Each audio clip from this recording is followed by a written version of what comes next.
On behalf of the Centers for Medicare and Medicaid Services, the Administration for Community Living, and the Indian Health Service, I would like to welcome everyone to the Long-Term Services and Supports webinar series. My name is Chanel Ford, and I work for Kaufman and Associates. I'll be your moderator today. Today's webinar is FraudWatch. Before we begin, I would like to highlight the main features of your Zoom webinar interface. First, the presentation slides are the main window, and the speakers will appear at the top just above the presentation. At the bottom of your screen is the Zoom menu bar. Here, you will find the Q&A box. We encourage you to use this feature to submit any questions at any point during the webinar. We will leave time for a Q&A segment to address all questions. At the bottom of your menu bar, you will also find a chat box. Please use the chat box to report any technical issues you may be experiencing. We will respond to those concerns as they come in. Another menu option is the raised hand. The raised hand icon. Please use this feature when you would like for us to unmute your line to ask a question aloud during the Q&A segment.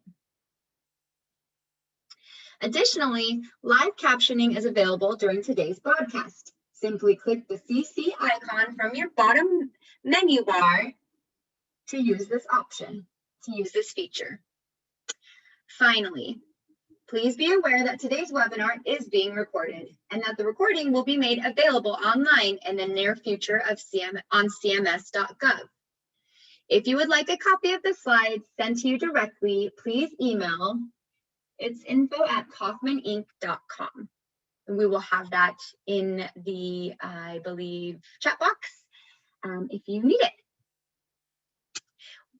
With those announcements made, I would like to welcome everyone to today's webinar. Please note, this webinar series is supported by a contract awarded by the Centers for Medicare and Medicaid Services.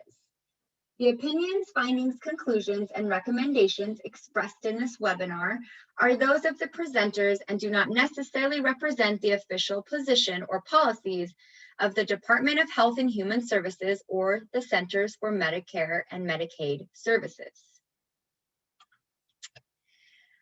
I would like to introduce to you all our presenter. Hello, Kathy. Kathy Stokes is the Director for Fraud Prevention Programs for AARP. Thank you all for joining us today. I'll pass it on to you, Kathy. Go ahead. Thank you so much, Chanel, and thanks to the Center for Medicare and Medicaid Services for allowing me to come and talk to you today. I'm going to explain a little bit about why AARP is even talking to you about fraud prevention. and give you some good sort of background on some of the really hot scams that are happening today. So if we could switch the slide. So first, let's just level set here on some basic facts. Scammers are out there every day, and every year they steal billions, will it be billions of dollars every year from consumers in the United States. And it's everyone, not just elders, that are a potential target. But we've learned, and this is why I've called this, if you can spot a scam, you can stop a scam. We've learned through research that if you know about a specific scam, like the ones I'm going to tell you about today, you are 80% less likely to engage with that scammer to begin with. And if you do engage, you're 40% less likely to fall victim to that scam. So this is why it's important that we're here talking about it. We can go to the next slide. So let me tell you a little bit about AARP's work in this space. We have something we call the FraudWatch network. AARP has a national office, but also 53 state offices, and each of them is involved in one way or another with fraud prevention and getting out the word about scams that are happening so people can spot and avoid them. And really the goal is to empower consumers to spot and avoid scams. And if someone does fall victim, we also provide services for them. And all of this is free of charge. You don't have to be a member of AARP to take advantage of it. And you don't have to be of a certain age either. And we do all kinds of outreach. We have community events, which of course right now are virtual, but we have fraud fighter volunteers all across the country working with their state offices to get out in front of community to tell them about the scams that are happening. We're doing a lot of that with Zoom, as you might expect right now. We do telephone town halls with our members as well. We'll pick up the phone, we'll call them out and get on the phone for an hour with them, you know, 3-4 times a year to talk about specific scams and to answer their questions. We have great online content if you want to learn about the latest scams, what the government is doing to try to clamp down on it. You can go to aarp.org/FraudWatch network to learn about it. We do watchdog alerts. You can sign up by email or text to get a bi-weekly alert from us on what's happening, what to look out for. And for those of you who are podcast fans, I can't recommend enough the Perfect Scam podcast. We are now in, I think, our 8th season. We just launched last week, I think, our 8th season, and it's a really intriguing sort of look behind what happens in scams and fraud from the perspective sometimes of criminals themselves, often of law enforcement, federal authorities, victims, and it's a really good listen. So I would highly recommend that. And for the next slide, I just want to spend a minute talking about our fraud helpline. I mentioned this before. It's free to everybody. The number's up there, 877-908-3360. There are a lot of people who experience scams or come across one, or they're not sure whether or not something is legitimate, or indeed have fallen victim to a scam and lost money or personal information. That's what our FraudWatch helpline is there for. We have I think 65 now trained fraud fighter volunteers that take calls. I think we're up to 400 calls a day. And it's not a hotline where we're going to help you solve the crime, but it's a helpline to help you understand what's legitimate, what's not, and if you have fallen victim, the things that you can do to protect yourself going forward. And so just in 2020 alone, we took in almost 104,000 calls, and each call lasted an average of 22 minutes. So this is something you just really don't get anywhere else. You can report scams and fraud to the Federal Trade Commission or to the Social Security Administration, depending on the scam, but you don't get this level of support. And so I really want to let you know to use this number yourself, share it with friends, family, parents, kids. We take all callers. It can be something about a scam somebody saw or someone having fallen victim. So with that, let's go into the topic of today with our next slide. Here we go. So a lot of people sit back and think, well, that would never happen to me. I would never fall victim to that scam. It's just so obvious. And the reality is it's not obvious to us once we get into a heightened emotional state. Scammers know that if they can get us thinking, or not thinking, but reacting emotionally to something, then we're not necessarily able to get to that logical thinking process in our brains. And so they know once they have us in a heightened emotional state, that they can pretty much ask us to do whatever they want us to ask us to do, and get what they want, which is our money or our sensitive information.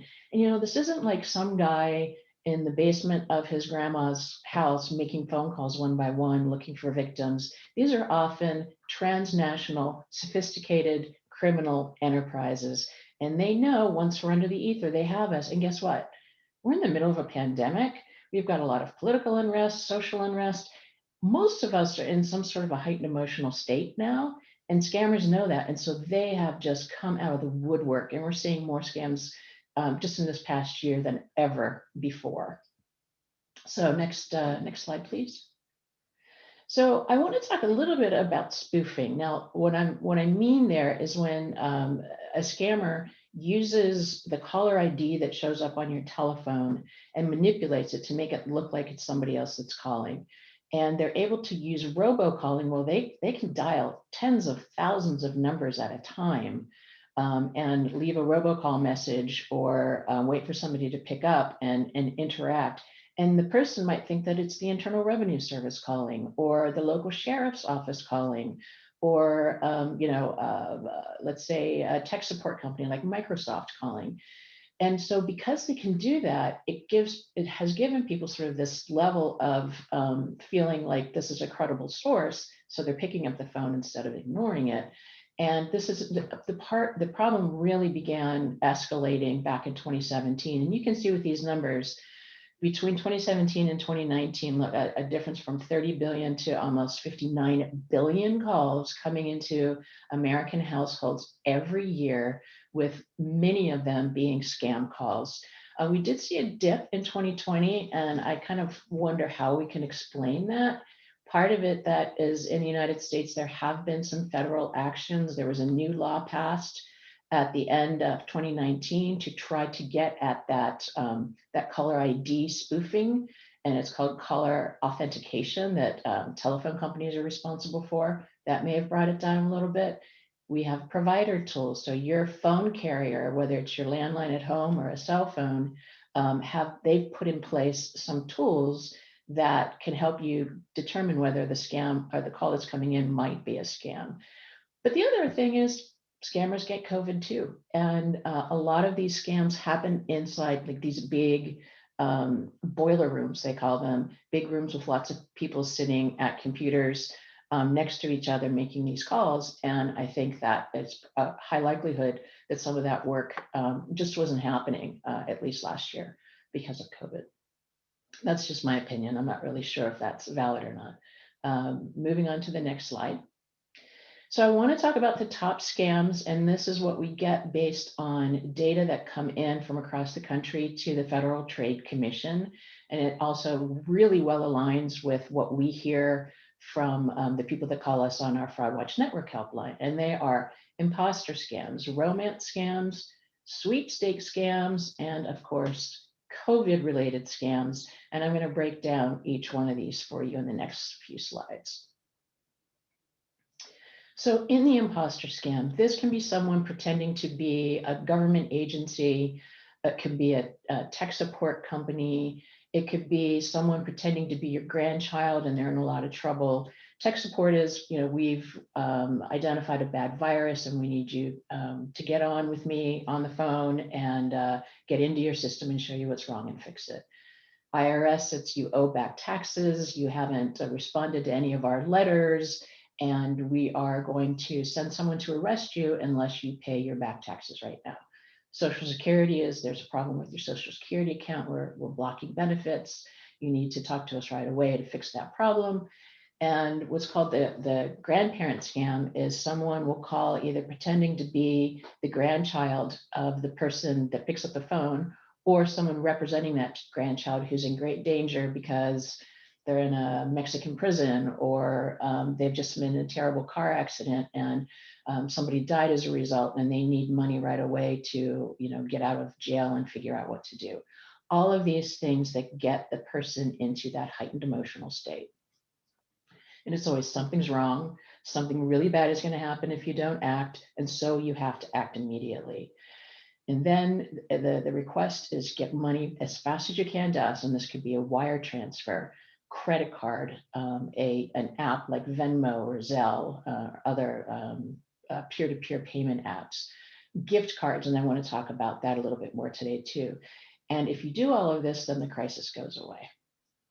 But then we do know that none of this was ever true to begin with. So there was never any crisis to begin with. And for the people who fall victim to this, they've lost money and they've had a severe emotional impact as well. So for the next slide, we're going to be talking about online romance scams.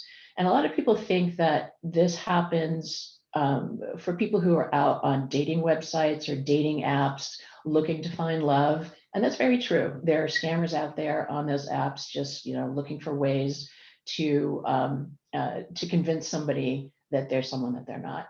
But this doesn't just happen on dating sites. This happens on Facebook. It happens on Nextdoor and other listservs. If you guys have access to community listservs, that happens like that. There's a popular gaming app or web page called Words with Friends. Scammers are out there. They're looking for somebody to connect with. And in this case, they will build up to professing their love very quickly. There's always some reason that they can't meet you in person. It could be because they're working offshore or they're in the military in Afghanistan. You spend weeks, maybe even months talking all the time, planning your life together, and then there's a problem. And you need to send that person you are now deeply in love with money right away. Either it's because of a business deal that's gone bad, or you've been in a horrible accident, or your daughter is dying in the hospital and you don't have money for the medical bills. And so send the money, wire transfer, credit card, app, gift card. And then once the money is sent, quite often the love interest disappears. But at other times, the requests just keep coming.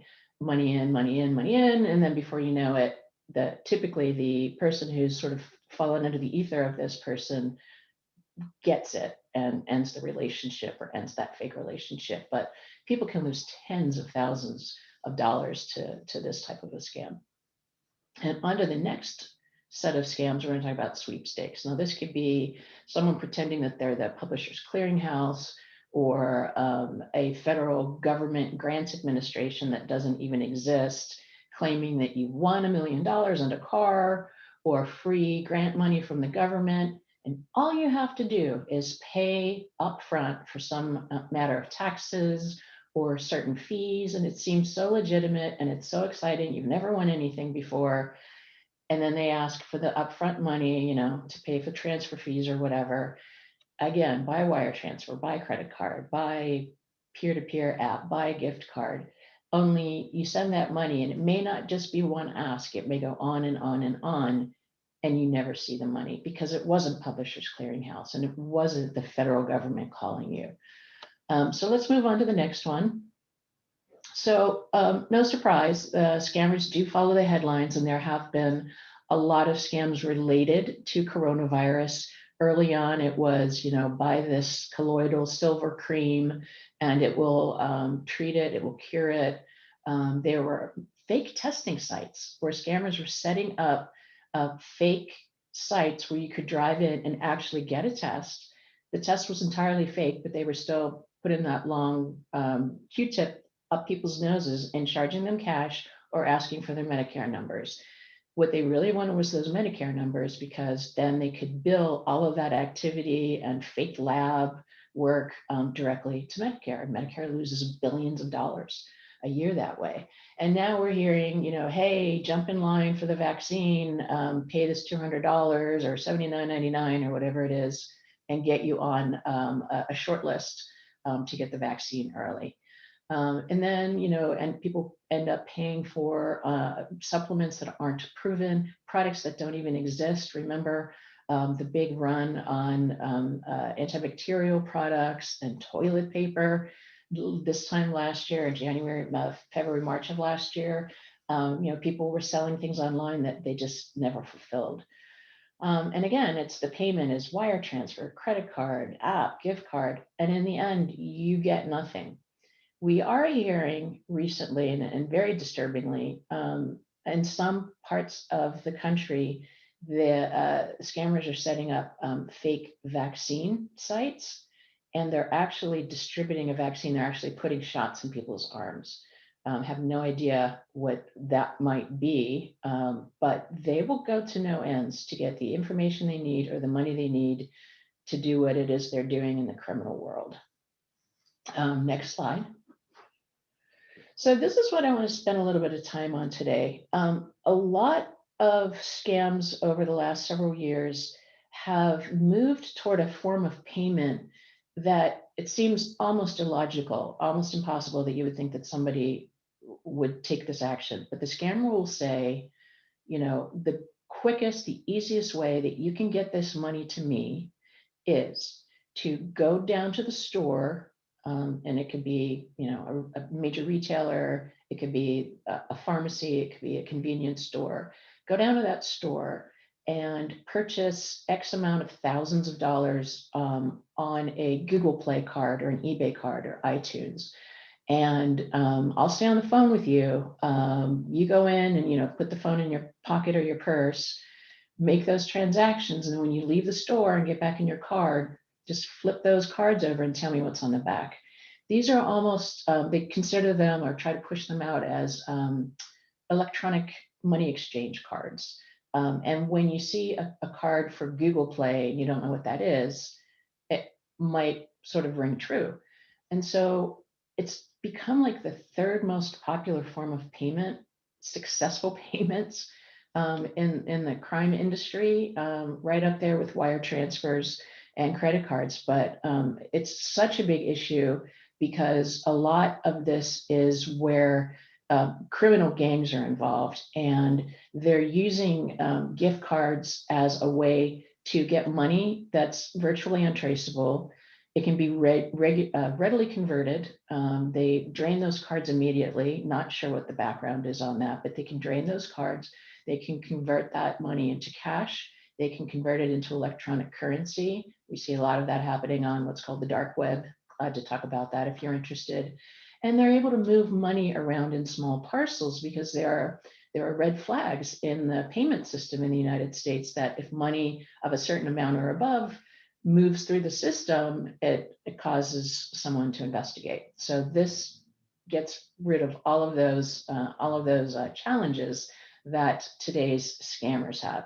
And AARP is making a really concerted effort beginning this year and going on for at least 3 years to really help people understand that in any time, if somebody tells you that you have some obligation, you need to pay some obligation, and the best way to do that is by buying a gift card, in 100% of the cases, that is a scam.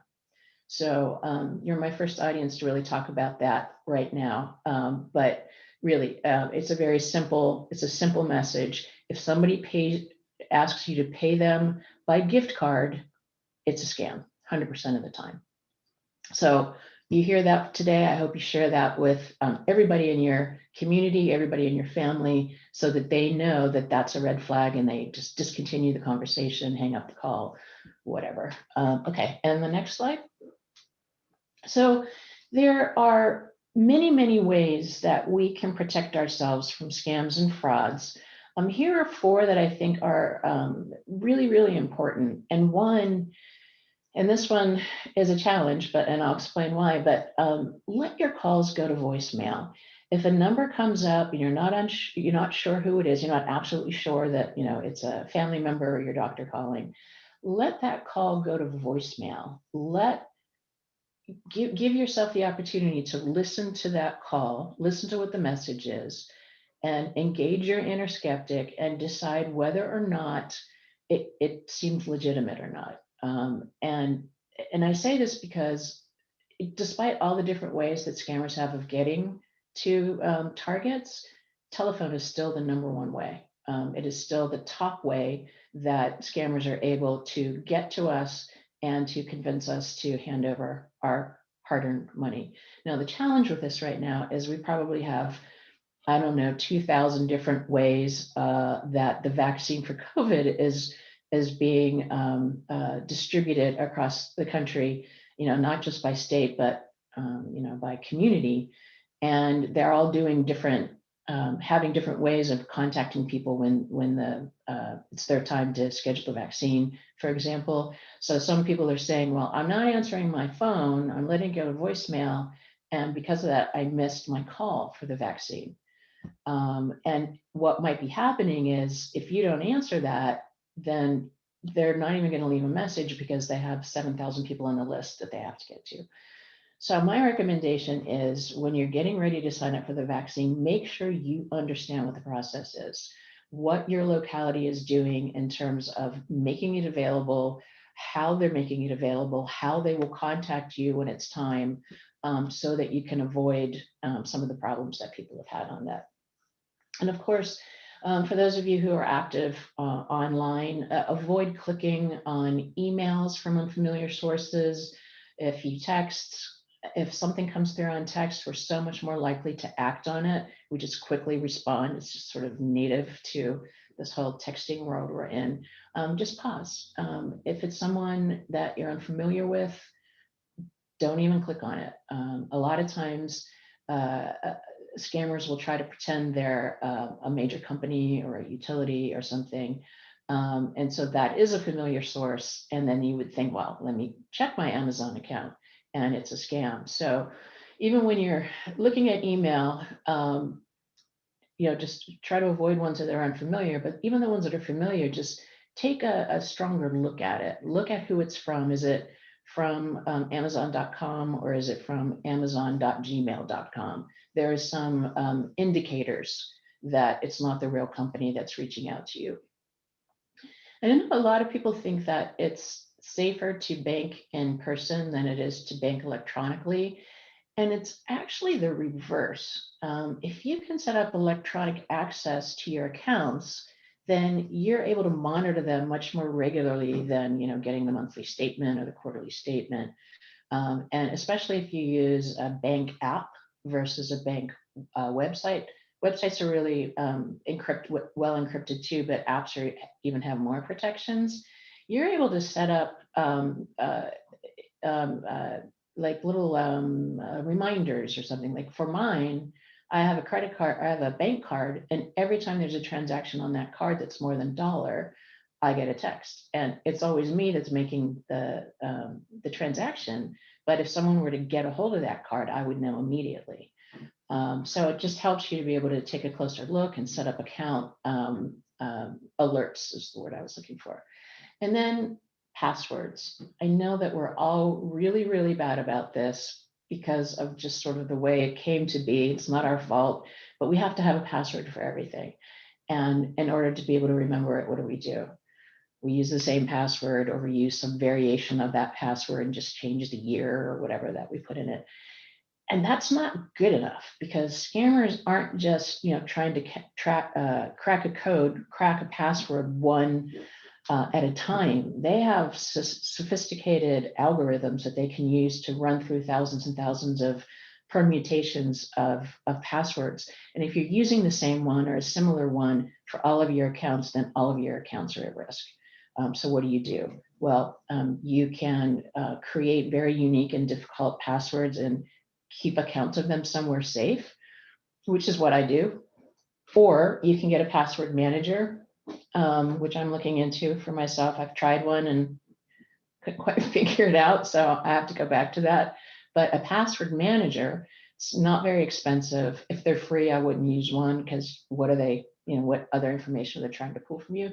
But a password manager will set up a unique and really tough to crack password for every one of your accounts, and it stores it in a protected encrypted vault and provides it to you based on like a master password that you have for that. So I'd highly recommend that. I think it's probably one of the safest things we can do because so much of what we do these days is online and everything has an account.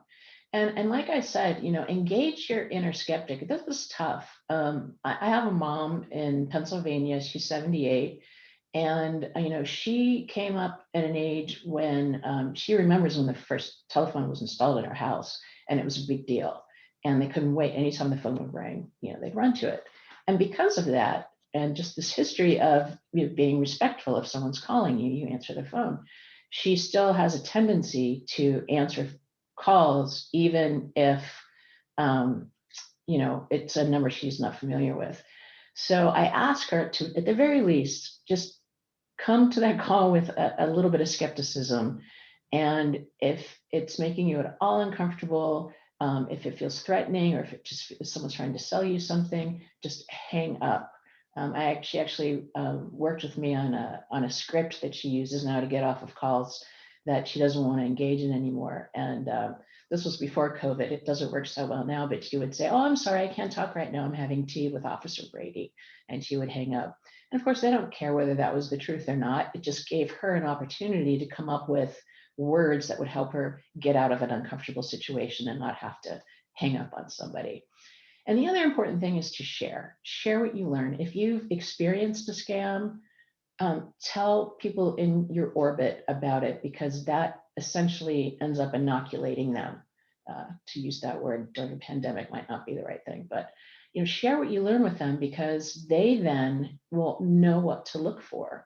And if you can share, not just with your wife or your husband or your kid, but if you're on social media, if you're on a listserv with your neighborhood, let people know when these things are happening, because the more we know about it, the less the scammer's opportunity to steal our money or our personal information. So it's just really important to engage as much as you can on this, because you won't believe how many people don't know about the things we know about, and it really helps for them to know that. And I think we may be up to AARP resources. I had mentioned our web page before. It's aarp.org/FraudWatch Network. From there, you can read really, really great investigative articles on what's happening. You can read about what's happening with federal government and how they're trying to go after these bad actors. We have something called a Fraud Resource Center, where it's I think 80 and counting tip sheets on various types of scams, like the ones we talked about today and more. We have the FraudWatch helpline that I mentioned before, which is 877-908-3360. I think it's open from like 7 a.m. to 11 p.m., depending on where you are in the country. But if you call and get a voicemail, someone will call you back. And if you're interested in printed fraud prevention materials, or connect with your own state office of AARP, you can shoot an email over to me and my team at FWN, that stands for FraudWatch Network, at AARP.org. And I think we're now going to open it up for questions. Chanel, do you see any in the Q&A or the chat? Yeah, thanks, Kathy. That was a great presentation. So moving on forward into questions, if you could place them in the Q&A box, that would be wonderful. Our first question we have here is, what is the government doing to go after the bad guys? That's a really good question. And I don't think we hear enough about what happens. And really just in the last couple of years, the federal government has really pushed hard against elder financial scams. And there's an Elder Justice Task Force with the Department of Justice. Every U.S. attorney across the country has some responsibility for going after scams targeting elders. So it's a widespread issue. Every person of every age is potentially a victim, but the Department of Justice in particular is really focusing on this. And I know that there's a transnational strike force sitting at the Department of Justice now, and they are successfully taking down some of these transnational criminal enterprises with an interesting amount of support and cooperation with other countries. For example, India. I just read something recently about a major take down of a scam ring that was targeting older Americans about a problem with their Social Security account. And the listing of how they were getting money and how much they were getting was just startling, up to people getting, getting tens of thousands of dollars in gift cards, in payments in that way. So there's stuff going on, and more to come, as AARP and others seek to really try to get at going after this horrible scourge. Great, thank you. We've got some more questions coming in. Do you recommend purchasing credit monitoring services? That's a good question. I don't personally have credit monitoring services because I feel like I can kind of do myself what they would do. What I would say though is if there's an offer with that credit monitoring service that if something happens and your identity is stolen and somebody takes out loans in your name and there's just a big problem with identity fraud, if they offer some protection to that, like helping you to mediate the problem, maybe even reimbursing you for any losses created by that situation, then I would think it was worth it. But I monitor my own accounts, and you can do it too. There are 3 major credit bureaus in the country. They are TransUnion, Equifax, and Experian, and each of them is required to allow you to get a free credit report each year. So you can stagger them out, one from each every 3 months or 4 months. And you can order them at annualcreditreport.com. And because of COVID and the scams that have been happening, each of them are allowing you to get a free weekly, I think, online report through April. And I don't know, they may extend that because this issue of COVID still is with us. But you monitor those and you're able then to see if someone has opened an account in your name, or if something looks not right, you can go back to that credit agency and deal with it. And you can also set up a fraud alert. I put fraud alerts on mine, on each of those credit bureaus. Actually, if you do it with one, the other 2 will follow. And it just says that if a creditor is going to try to open an account in your name, they have to let you know that, so that you can say, well, whoa, that wasn't me. Now, you may have to lift that if you're looking to get a mortgage or a car loan, but it's not terribly difficult, and you can always put it back. Great, thank you. All right, so I've got another question here. How can we stop the robocalls? It seems like if I block one number, I get 5 additional calls from other numbers. Such the scourge. One of the problems is that it's so cheap, this technology, to make up a phone number, make up 50 phone numbers in a day and make calls from them and then shut down that number. It's a real challenge. I think that a lot of service providers these days are offering free means of blocking calls that can't be authenticated, like they can't prove that call coming in that says it's from Microsoft is from Microsoft. Some of the providers are charging a few dollars for that. It might be worth it to look into that as an option with your landline service provider, as well as with cell phone providers. And there are also services that you can purchase that aren't terribly expensive. I think of Nomel Robo. Umail is another one, Youmail. And there are a couple of other apps that you can put on your phone that would block questionable calls. You see that number that I showed earlier about the number of robocalls going down. And almost every time I talk about that to an audience, they're like, well, it's not happening to me. I still get an average of 11 a day. And it's infuriating. And hopefully some of the activities at the federal government, state government level will try to tamp down on these, but also the technologies that are coming about, and to make the providers be more aware of, for example, if you're a provider of inbound calls to the United States, you need to know who your customer is. So there's pressure on the industry to try to avoid doing business with these scams, with the scammers. All right, thanks, Kathy. There's another question. I called the company that listed my balance as due. How could I have known the person who answered was a scammer at the company's correct number? So I'm guessing you got a letter saying you had a debt that you owed and to call this number right away. That's a common scam. What I would recommend anytime you get a letter, an unexpected letter, especially that you owe a debt that you're not aware of owing, and it's a company that's saying it's with a gym or whatever, look up the number to the company they're saying you owe a debt to, independent of whatever the letter is. Call that number and inquire about it. And if you're online, you can do a search. Often it's a collection company ostensibly saying you owe this money.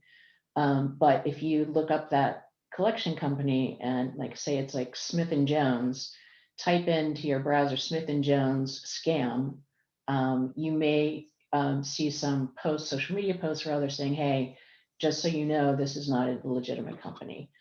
It's unfortunate because we can't, it's like there's so much we can't trust right now.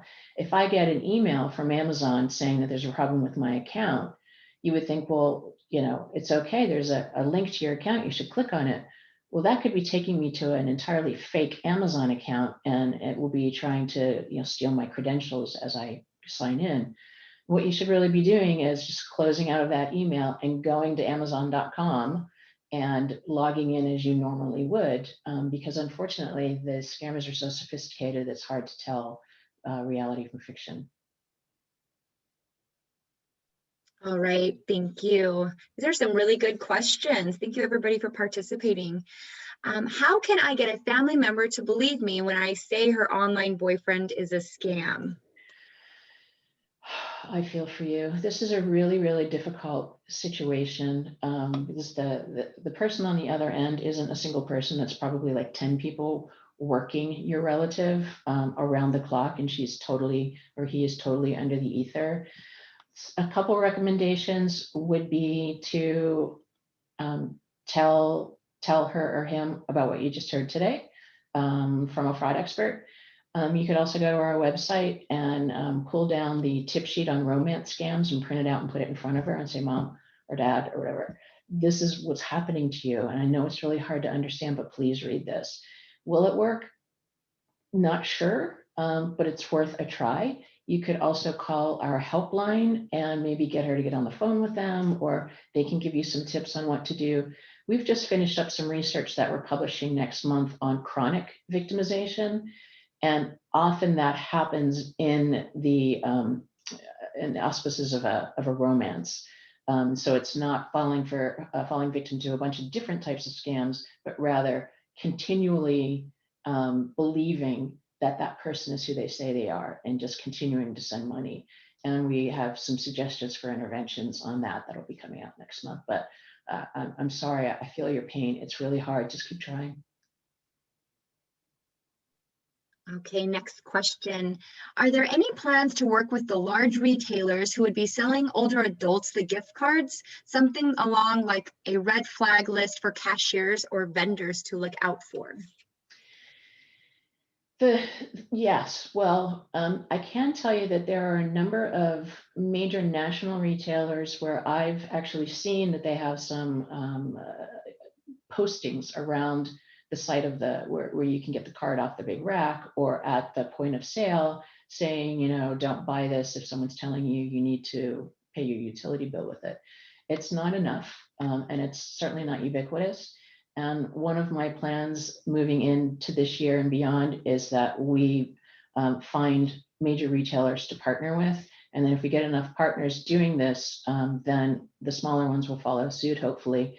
But we have an idea of doing a brief training module on video to frontline employees who manage the cash registers, to show them what it looks like when somebody is in this moment where they're believing that their grandson is in jail and they need to spend $7,000 on an eBay card, to help them say, hey, look, I think that this is a scam and the person's under the ether, they're not going to believe it, but can they intervene? Can they give them a piece of paper that says, look, this is from AARP and Walgreens or whoever it is, and this is telling you what's happening is a scam.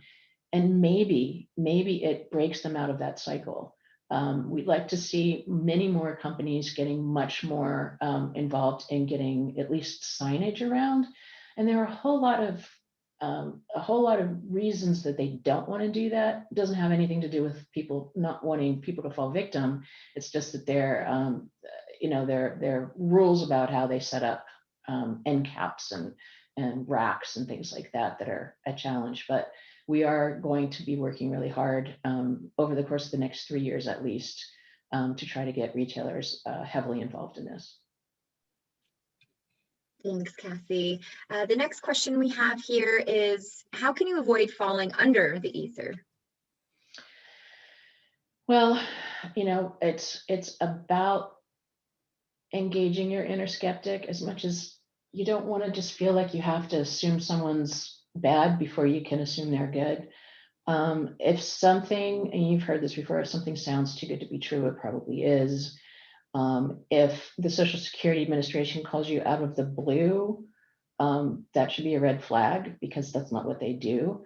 It's a little bit about knowing what to look out for and not getting into a position of being able to be manipulated into fear or love or excitement. It's, part of it is some of those interventions or preventions, like don't answer the phone call when it comes in, let it go to voicemail, think about it, listen to it. Don't click on that text right away until you really think, could that really be the state health authority telling me it's time to schedule my vaccine?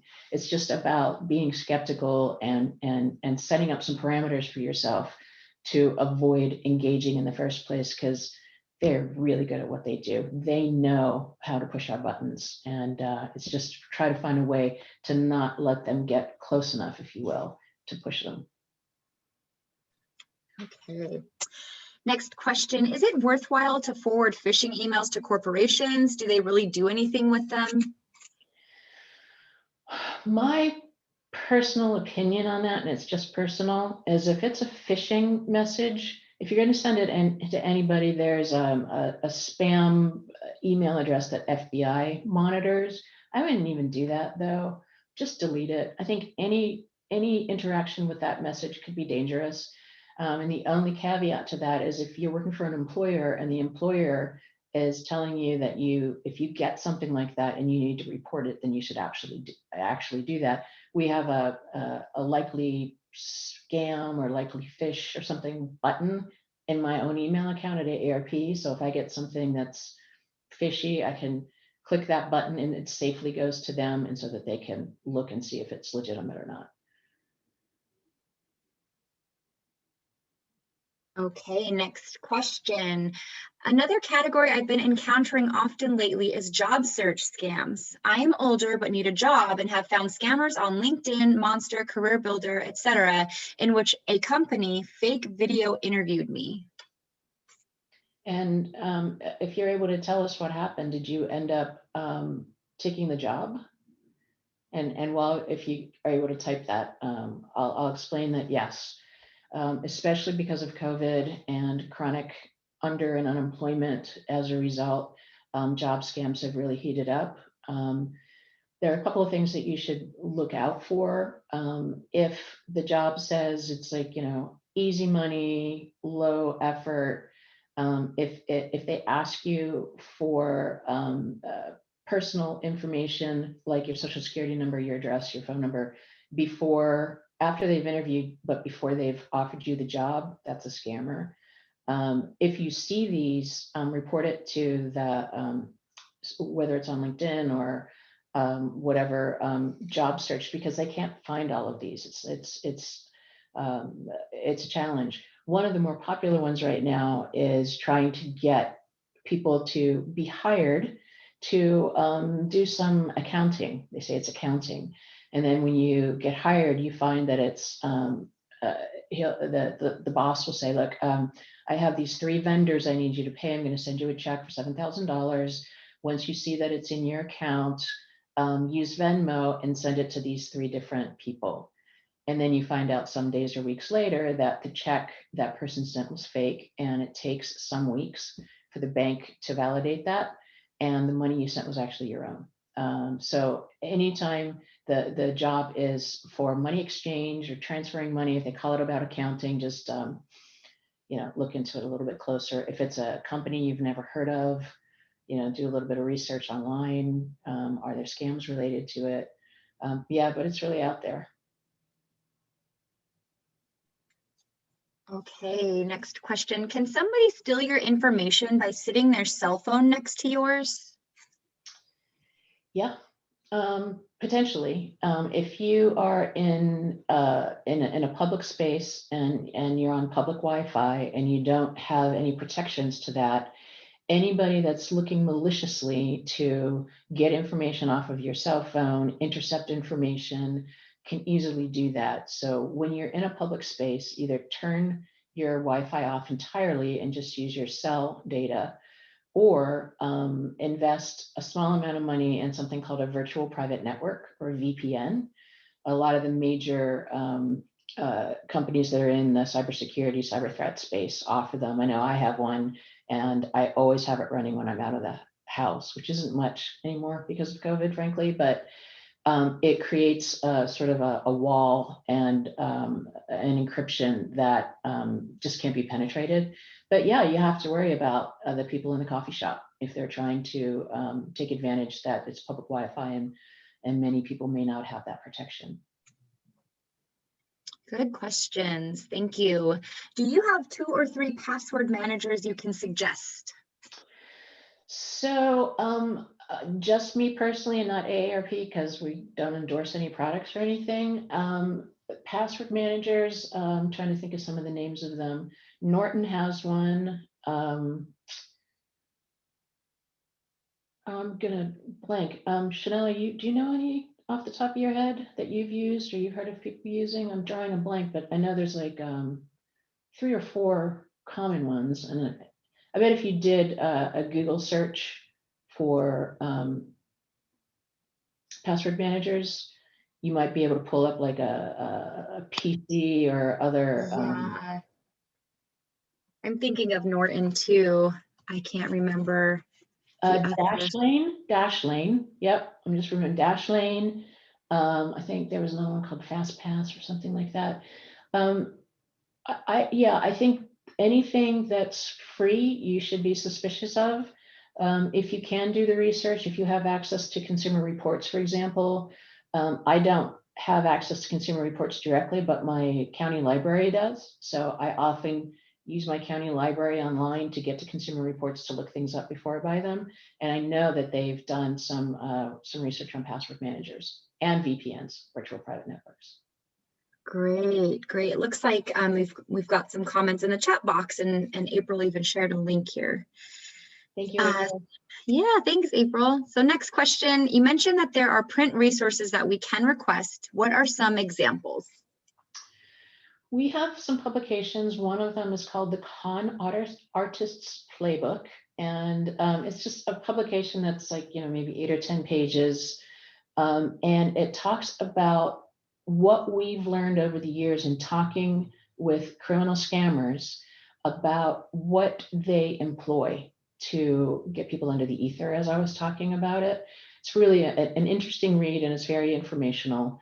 We have one that I'm not going to remember the name of, but it gives you like the top 13 scams, and it was just updated about a year ago. We have some collateral on how to spot a robo scam call, things like that. If you're interested in any of them, you just shoot an email to me, fwn@aarp.org, and we'll make the right connections to get you what you need. Great, thank you. And then I just had a follow-up from the individual that had shared she had been scammed via interview, and she says, it started to seem fishy. The letter from HR had typos, so I called the company and asked them, and they asked me to send them the letter. So that's a little bit of someone pretending to be the legitimate company. Yeah. Wow. All right, and then the next question, are you aware of student loan scams? I receive a lot of calls claiming they're calling about my student loan, although I have never had a student loan.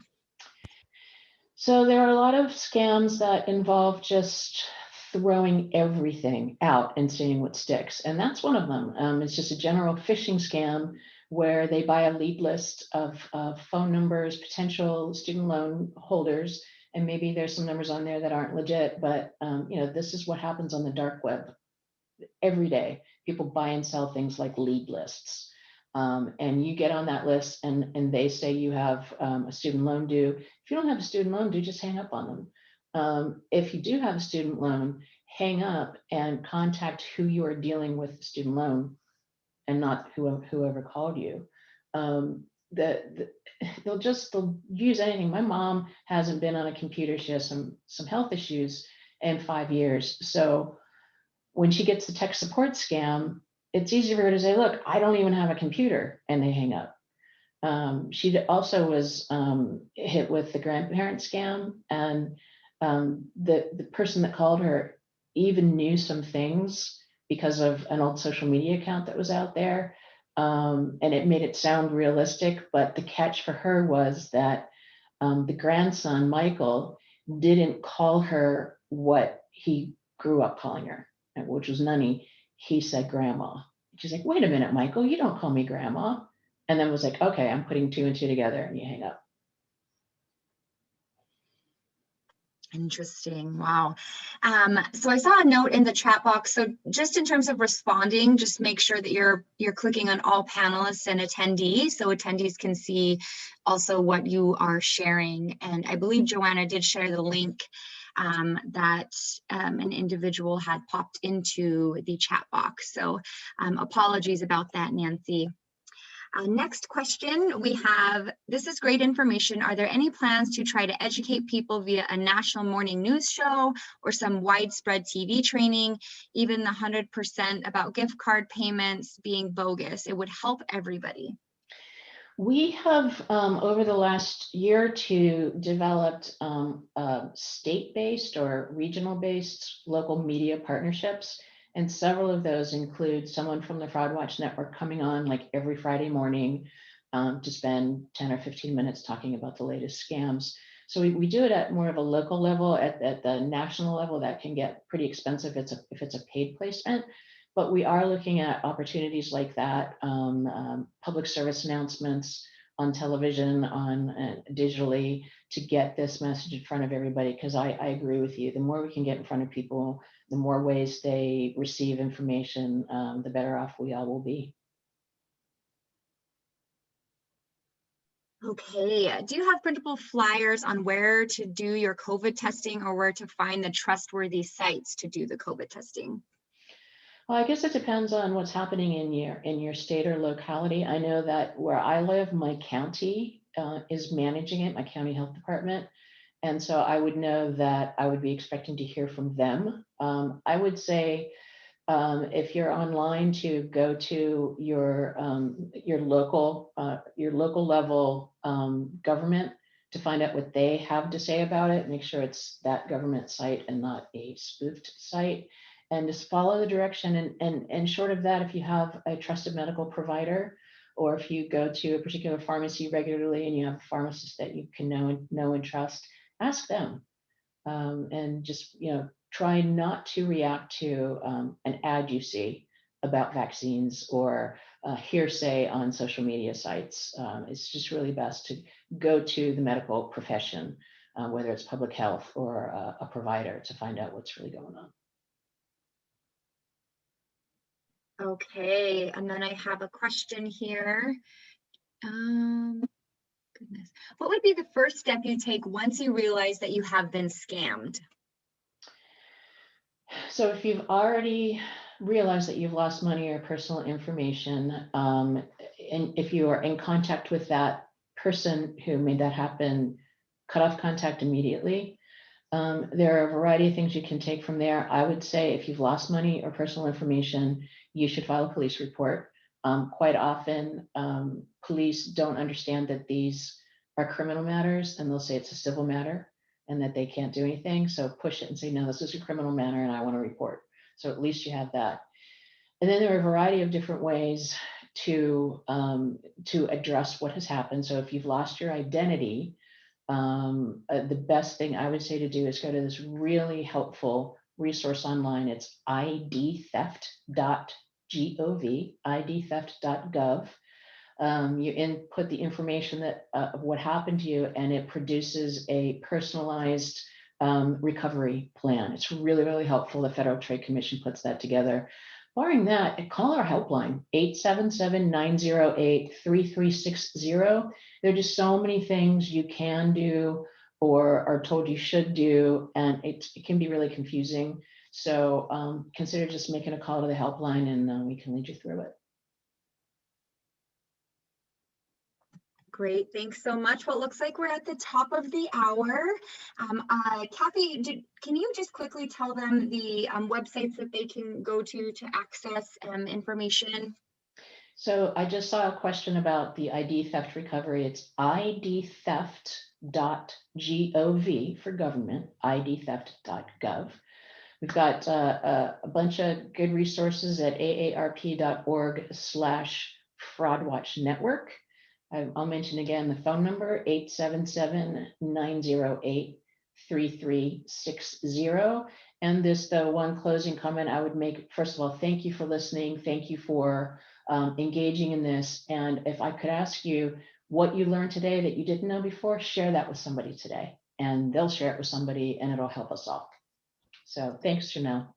Great, thank you so much. And I know that there were some questions we weren't able to get to, but we will forward those over to Kathy, and she can follow up and answer those questions for you.